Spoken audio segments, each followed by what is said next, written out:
I'd like to know how souls who have passed over to the other side are helping us. Are they helping us? I'm assuming they are. And how we can work with them or let their assistance in to help us.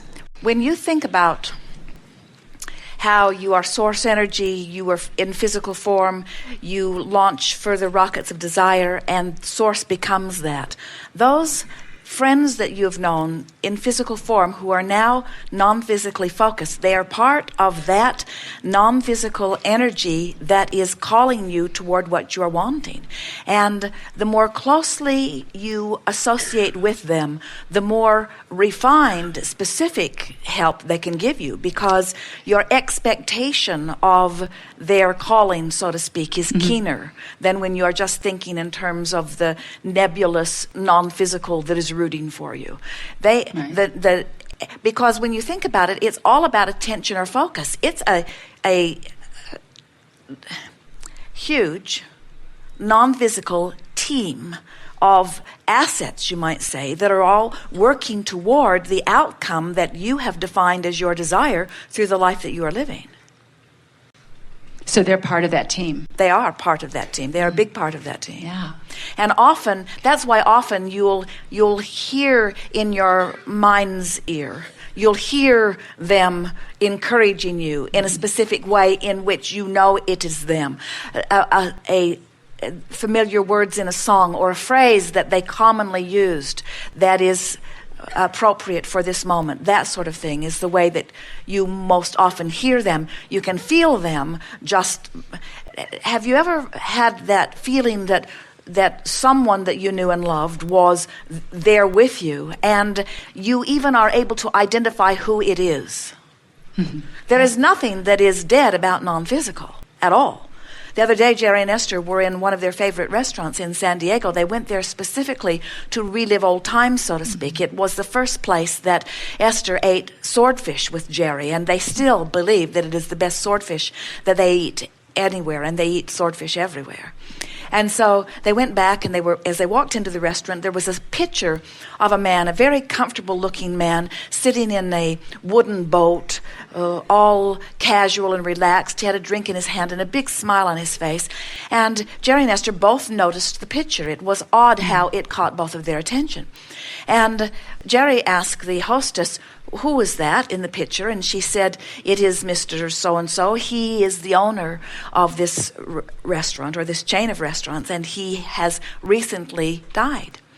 And right away, Jerry and Esther had a sense of that was why they were drawn to see the picture. Maybe it had not been there before, and maybe it had, but they could feel something striking about their awareness of it. So they sat to eat, and Jerry is expressing to Esther how he loves this restaurant so much, and even though there are others of the same name, that the food in this restaurant seems to be the very best. And I wonder why that is, he says. And this man, flowing through Esther, all full of energy and enthusiasm, looked right at Jerry and said, "It's management." And Esther said, "Whoa." It was an exhilarating, what a jovial, good-feeling man. And then he said to Jerry said, "Well, where did you find your managers?" And he said, "They were personal friends in the beginning." Wow. And then he went on to explain. Jerry said, "Why is the food so much better here than at any of your other restaurants?" And he said, "Because this is where I came every day, and I made sure that they were on it here. I lived nearby." And Jerry asked a few other questions, and Esther laughed more with him flowing through her than she does in a normal 5 or 10 minute conversation. He said, "I would do something about these potatoes. I would talk to someone about these potatoes. They were not mixed to his liking." A sort of a gratin potato with big lumps in it. It was not smooth in the way that he liked it. And so Esther said, I don't know why we even think in terms of non-physical as being separate from us, because it is so not separate. And Jerry and Esther sitting there in love with life, in adoration and appreciation of this restaurant. And Esther, with her open valve, this man flowed right through and had lunch with them and commented even on what was going on, playfully answering all of Jerry's questions. And so then Jerry went to another woman in the restaurant and he said, how long have you worked here? And she said, 20 years. And Jerry said, did you know the owner? And she said, oh, yes, I knew him very well. And Jerry said, did he eat here? And she said, every day. He kept us on our toes. Wow. He lived nearby. And so we think it is time for all of you to accept that there is no necessary separation between what is physical and non-physical. And the separation, if it exists ever at all, is because the human part of you is not up to speed with the non-physical part of you.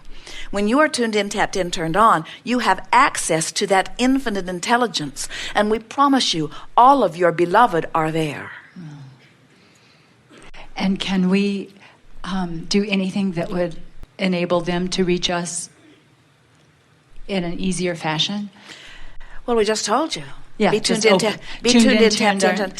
be in vibrational alignment with who you are. When you're closing that gap, get the sense of this. When you're deliberately closing that gap between who you are letting yourself be in this moment and who you really are, as you close that gap, guess who you're in alignment with? In other words, they're right there. And if there's something about them that's significant to you, you have access to it. Thank you.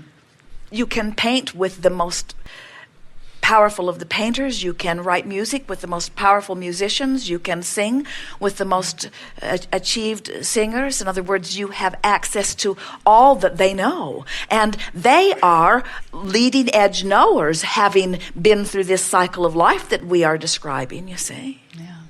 So, which is it, Abraham? Are we on the leading edge or are they on the leading edge? And we say, you're on the leading edge because you're giving birth to the newest desire. And your wanting is what is calling it all forward. But they are much better at allowing, and that's what we're trying to teach you to do. So you say, oh, so you're trying to teach us to behave like the dead ones. And we say, exactly. Yeah. Since there is no death. Isn't like bringing heaven on earth? It is exactly that. That gate swings both ways.